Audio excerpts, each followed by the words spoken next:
Namaste. Just as when we look at a tree, to understand the tree, we have to go deep into the seed, which is the beginning of the tree. For a long time, we may not see the tree. But ultimately, if the seed is there and the soil is ready and care is taken to nurture it, nourish it, then it will bloom into a tree. So too with individual as well as the history of the world, we can see that it takes place at three levels. Outwardly, much of history records only the outer events. This happened, that happened, and unfortunately, most of the time it records events which are apparently big events. So, whenever we read a history book, we read about wars, kings, emperors.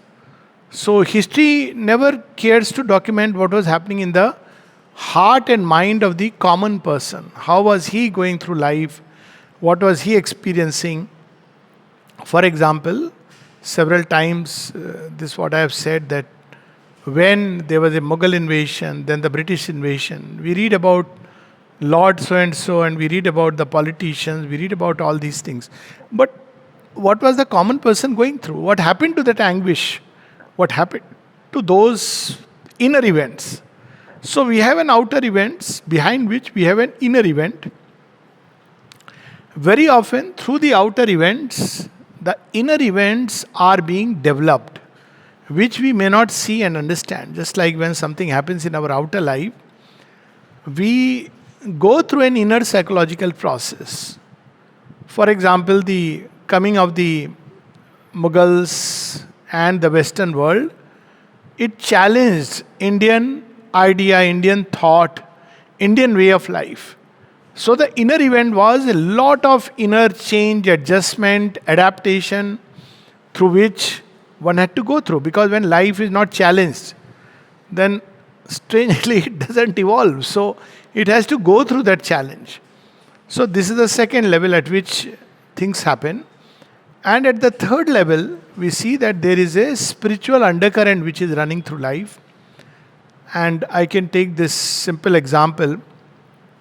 Imagine the world if there was no Rama, Christ, Krishna, Buddha, Sri Aurobindo, and the Mother, not to speak of the many vibhutis, saints, sages which have come through this world, especially in the Indian setting. What this world would have been had they not been here, where it would have gone, maybe to the blazes. So there are these three levels at which events take place. India has been that way unique in preserving and documenting the inmost spiritual history of the world. Of course, it is done in an Indian setting, but it has its impact all over. Today, when we look at the world, definitely these great beings have had a great impact. Buddha and Christ, definitely in the Western world. Christ himself carrying the message of Buddha and the Vaishnava Bhakti to the Western world. Buddha into the Western world. And imagine if they were not there, humanity would be largely Rakshasic, Asuric, and maybe animal like. So, what happens outside happens much later. The inner is the great sowing. When we look at the meeting of Mother and Sri Aurobindo, we have to see it from that perspective. There are three levels at which this meeting takes place. There is, of course, the outer events, which are very fascinating, and so much has been spoken, written about it.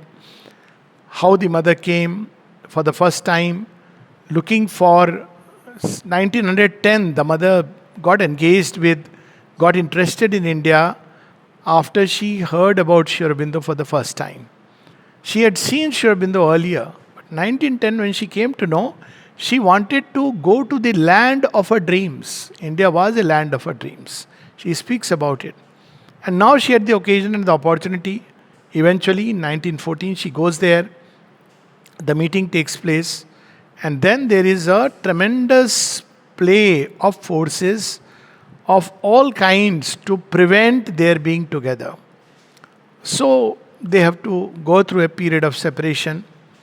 when the mother has to go to Paris and then to Japan. In Paris, she enters into the front line of the war.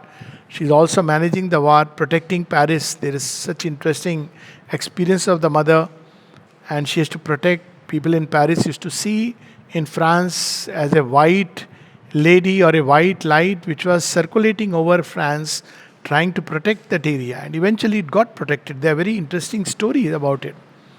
And then she goes to Japan, and then, of course, as we know, through a series of events which are interesting each in its own right, she comes to India and is with Sri Aurobindo again.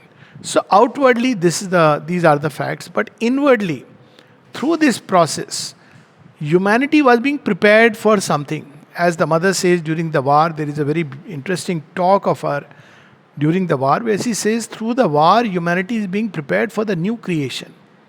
The old world order was getting destroyed. And having gone through that period where humanity was in a state of turmoil, coming together from all over the world, what was happening before that? We had imperialistic tendencies. So there were few empires, they traveled all the way and they conquered.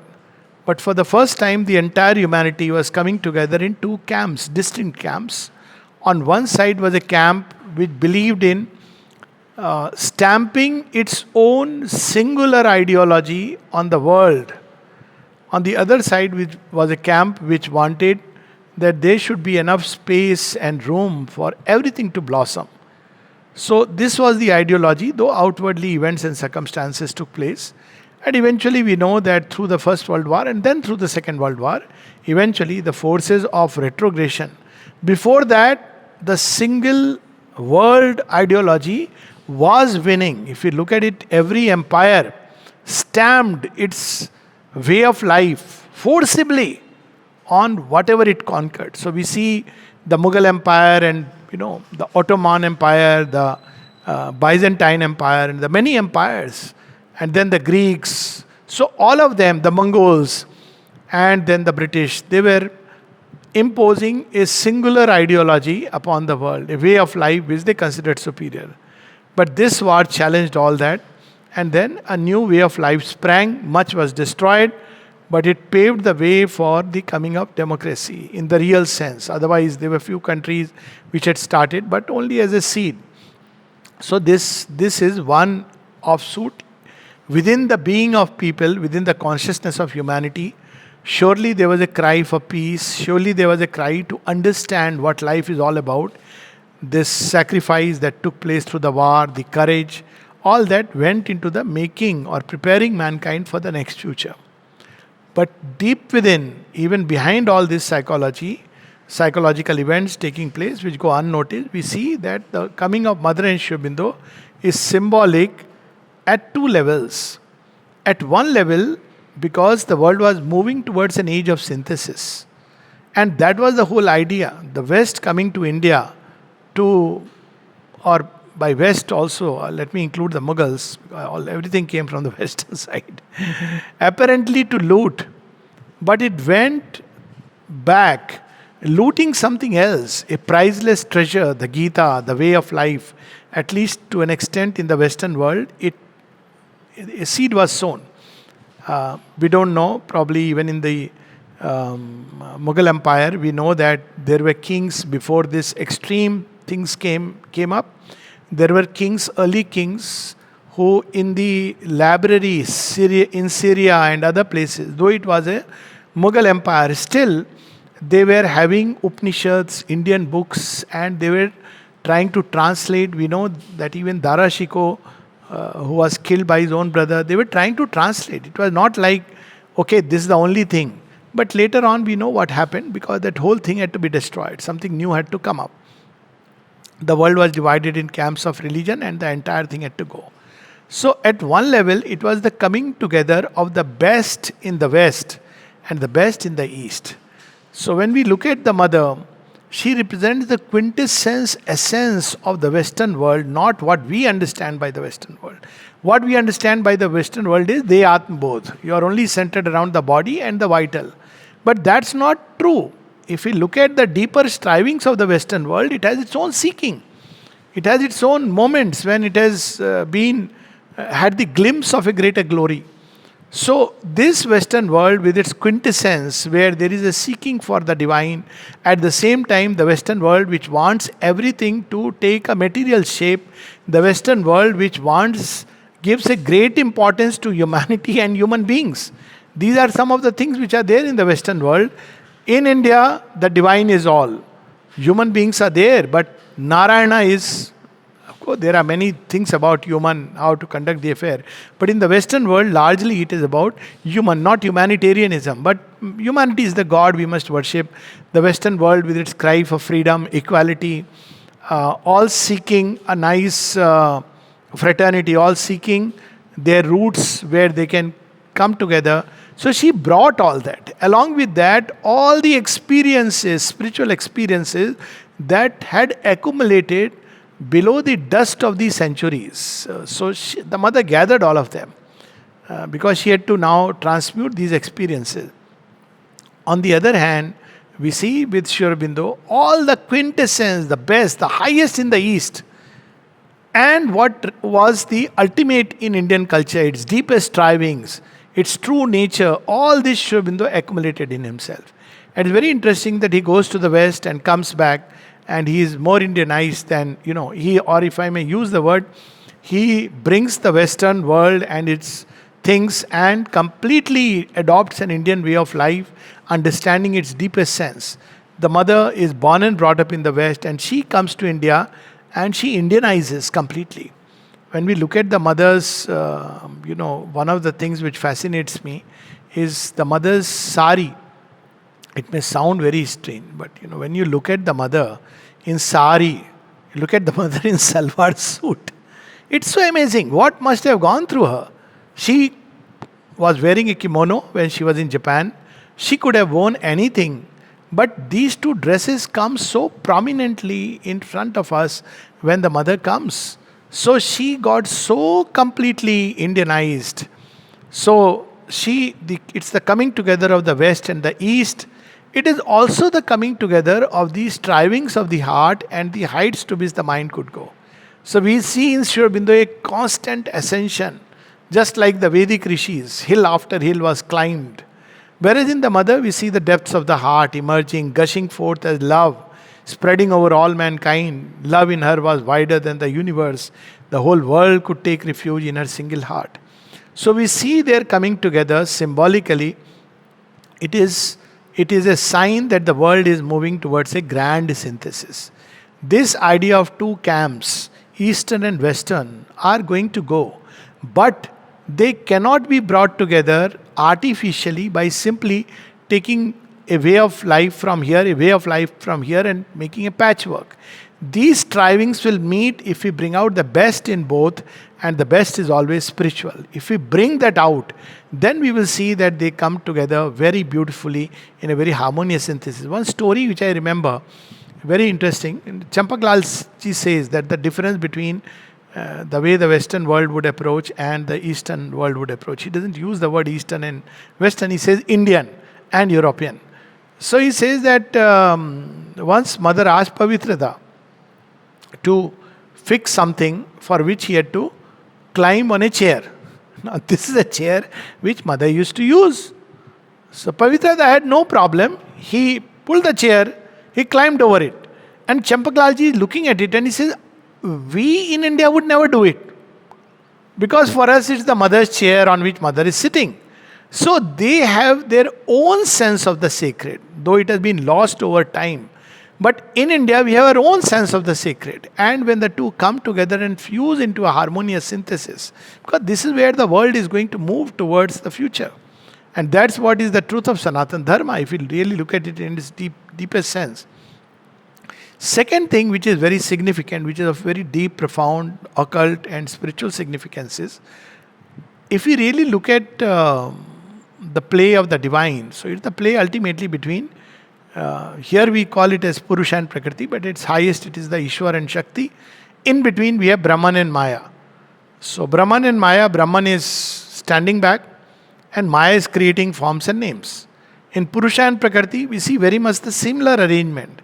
But in Ishwara and Shakti, if we go back to its origin, Shakti is carrying in her heart the Ishwara. whom she wants to build through many forms and names. So it is that Shakti which has gone into the creation, gone into the very depths of matter, hidden herself carefully in its depth, and through a process of long, complex evolution, creation has reached a point where the Shakti and the Ishvara can once again come together. And that's how I look at some of these stories. For instance, in Rama Avatar, we see that they separate eventually. In Krishna Avatar, they never come together. Radha and Krishna never come together. Instead, we see Kali and Krishna. They are two they are one in two bodies. So Kali's avatar is Draupadi. But we know that that kind of dance is so tremendous. That's not what Shri Krishna wants. He wants a play of delight. But it doesn't happen.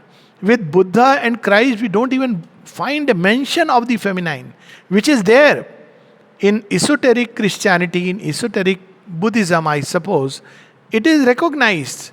For instance, 15th August is the day of the Assumption of the Feast of Mary. And when Mother was asked, she said, of course, it is about the divinization of matter. Because what happens on that day is Mother Mary ascends to heaven in a body. So it's about divinization of matter. So there are hints, but it is not explicitly brought out. In Indian thought also, we see there are hints, but it is not explicitly brought out. Like there are efforts like Trishanku trying to ascend to heaven. So there are efforts like that. But now the time has come for both these sides to come together. And this happens because Shakti that has gone far and wide comes step by step, and now she comes and once again joins the Ishvara whom she has always carried in her heart. So now the time has come for the new creation. The two are together, and that's what we see epitomized in that famous, the mother speaks about it when she met Sri Aurobindo. One of the things was, will it happen this time? This was a question because they have striven for it of old. And she says that Sri Aurobindo simply said yes, and she saw the supermind touch earthly time, if I may use a phrase from Savitri.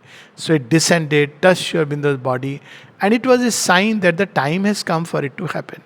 So this event, which has happened, has a far-reaching significance. It is a sign, as the mother said, of the tangible sign of the victory over the adverse forces, because they tried to keep them together, away and apart. In all these other manifestations, the Shakti was always there but behind. So we have this Vaishnav Tantra where Shri Krishna, when he needs to rest, because he is so busy holding the march of humanity together, where does he go? He goes to Radha. He lies down in her lap. It's there in the famous Jayadev's literature. Why? Because it's that she embodies the Ananda, stands behind. But for that Ananda, you can't imagine Shri Krishna doing what he did. As Sri Aurobindo says that if it was not for the divine bliss and Ananda, I would not be able to do that he has undertaken to do. So they are behind. But then, this time, she comes into the forefront. So this is how we can look at this event at several levels, and all of them bring hope. The other interesting part of these events, why do we have to remember and commemorate?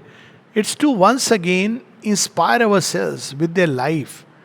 What is their life? When I look at the mother, you see, people often get, when they come to, let's say, Pondicherry, they are hit by the heat, they are hit by especially when you come from the Western world, you are hit by the noise. And even here, people who are living, they want comfort, they can't understand the noise and the crowd. Now, when I look at the mother coming all the way, what it would have meant for her. And not even once he says, life is difficult. What a renunciation. She didn't make a bone about coming all the way from Himalayas and living in a nice palace and call it renunciation. If there is an example of renunciation, it is here, it is here, it is here. Both Sri Aurobindo and the mother, but more so the mother. All her life she would work. They are together, they are one. But only once they would share a meal together. Just imagine that once in the entire stay together, Champak Lalji notes that mother says to Sri Aurobindo with the breakfast, I suppose I can also have it.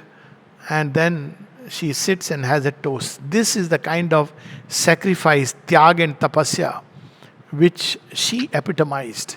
Look at the way she had prepared an overmind creation and how she demolishes it at one go. Why? Because Sri Aurobindo has told that this is not enough, we need this nothing short of the supermind. So we see if there is ever an example of what it means to perfectly obey the Guru and surrender oneself, it is the mother. She is the one who teaches to the disciples that in front of the Guru, you sit on the floor. Even today, many don't understand this. Now, people would say now they are pictures. No, they are not pictures, they are presences. We treat them like pictures. So she teaches that one has to be on the floor. She teaches that you don't just put your feet and in front of the master. These were simple. This she's making us, sensitizing us to the sense of the sacred. It's not about sin and good, and there is a kind of thought which can completely remove all these things. But she is teaching us to become aware of the sense of the sacred which the world had forgotten. And then we see that when she comes, when Sri Aurobindo says, this is not enough, this is not what we want, she completely demolishes it and starts afresh. Another thing which we see, two things in a surrender. So one is, of course, is documented in her own writings. She, when she came, she had highest kind of ideas, artistic, literary, culture point of view. She speaks about many of them, a new language, a new way of life. All this she has brought. What for? So that she can create a new world. And when she sits at the feet of Sri Aurobindo, exactly 6 years after Sri Aurobindo had the experience of nirvana. She is 6 years younger also. So at the same age, she suddenly experiences all these constructions demolish. How different from the way we approach Sri Aurobindo and the mother with all our constructions, which we want to see realized, and all in the name of mother's work. But we don't know what is mother's work. Look at the mother. Completely she removes them, and her whole mind becomes a vacant, empty space. And then she says, slowly the truth began to dawn, take new forms, which are supple, new structures for the new creation. This is something very beautiful to learn. And when Sri Aurobindo was asked, what did you experience when mother came? He says, for the first time I saw surrender expressing itself so completely, right down from the highest heights to the smallest cells of the body. And that's why when she wrote in that prayer for those who wish to serve the divine, she speaks about from her highest heights to the smallest cells. I am not aware of anywhere such a surrender is even spoken of. Forget about expressing. And therefore she could say that when a disciple asked her that, mother, some say that Radha lived, some say she did not. What is your take on it? She says, surely she has lived and continues to live. So who is Radha? She epitomizes complete surrender to the divine. So this is a wonderful day to remember. Number one, the great assurance of the divine victory. She has given that assurance and we can see it's happening. Number two, that what should be our life? Not the divine should fulfill my dreams, my ideas, but he should fulfill his idea, if I may say so. His will should be fulfilled. This is a last document. Let thy will be done. Wherever things appear confusing, wherever we don't understand, only one thing, that let your will be done. And number three, what really is perfect surrender? Surrender is not complete till even breath and heartbeat are not given to the Lord. It's a lifetime sadhana.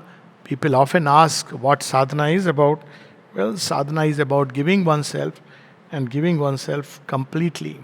So I'll close with this message of 24th April, which is very interesting.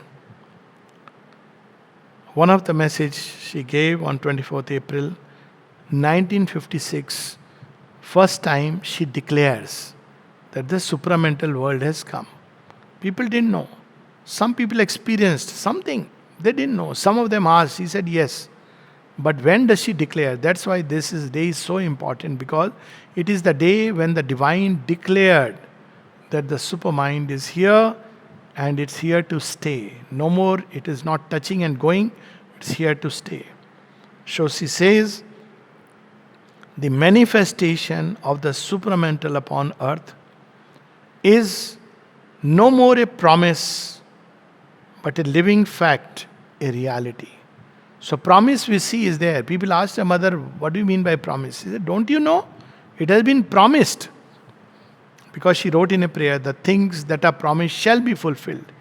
And then she modified the prayer. The things that were promised are fulfilled. So she changed it. So people ask, "Mother, what was the promise?" She said, "Don't you know? It has been promised since old." Of course, we see only those surface things, but this is the promise of the Lord to creation. It is at work here. We don't know it. She says, "Yes, I know that you don't know it." It is at work here. And one day will come when the most blind, the most unconscious, even the most unwilling shall be obliged to recognize it. And that's what I feel are all these events that are happening. They are happening in such a way that they cannot be explained or understood by any human logic. Just as the First World War and the Second World War, especially the First World War, could not be understood by any human logic, because one could not imagine that a world would be embroiled in a war over a trifle. Actually, it's a very small event if you look at it. Somebody shot someone across the border and it took the shape. So that's when the Asura acts and we cannot understand. It's confusing. But now, equally, we cannot understand because the divine is acting. And as I said, one of the symbols of her meeting Sri Aurobindo is the shift of Shakti from Europe and the West to Asia and India. Because she came here and Mother and Sri Aurobindo have started the nucleus here. It is a sign that the Shakti, the equation of power, the balance of power has shifted. It doesn't mean that we have to condemn or rubbish anything. It's a cycle of time. There was a cycle of time when the West had to do its own bit. It did its own bit, a whole rational world. But now from the rational, it is entering into the intuitive. From the divided mental consciousness, the world is moving towards a synthesis.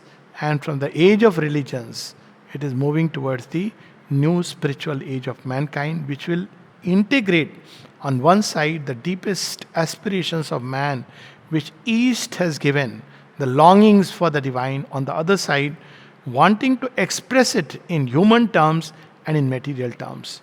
So we see that that's the roadmap for the future, and this is the message with which we can stop.